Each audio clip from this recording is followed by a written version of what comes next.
Hello everyone! In today's video, I'm going to show you how to book a flight on Southwest Airlines. First, go to southwest.com.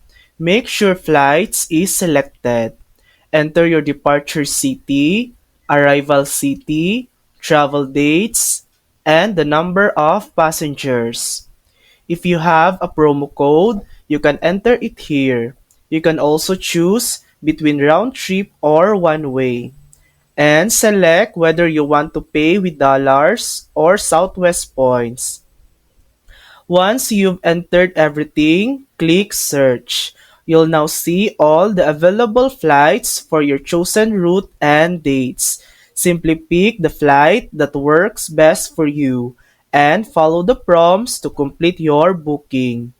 And that's it. That's how to book a flight on Southwest Airlines. Thanks for watching. If this video helped you, please like and subscribe for more helpful tutorials.